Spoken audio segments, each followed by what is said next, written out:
कुरकुरीत आणि चविष्ट असे चिकन लॉलीपॉप करण्यासाठी मी त्यामध्ये लिंबाचा रस, पाणी आणि मीठ घालून 15 मिनटं तसंच मुरत ठेवलं.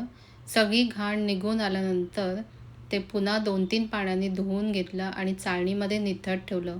पूर्ण पाणी निघून गेल्यावर लिंबाचा रस, काश्मीरी मिरची पावडर, हिरव्या मिरचीचा ठेचा, आलं लसूण पेस्ट, काळी मिरी पावडर आणि कोथिंबीर घालून एक चांगलं मिक्स करून घेतलं.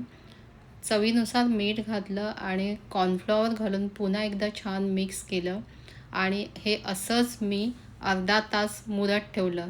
अर्ध्या तासापेक्षा जास्त वेळ मुरत ठेवलं तर त्या लॉलीपॉपनं चांगला मसाला लागतो आणि लॉलीपॉप एकदम जास्त असे चविष्ट लागतात.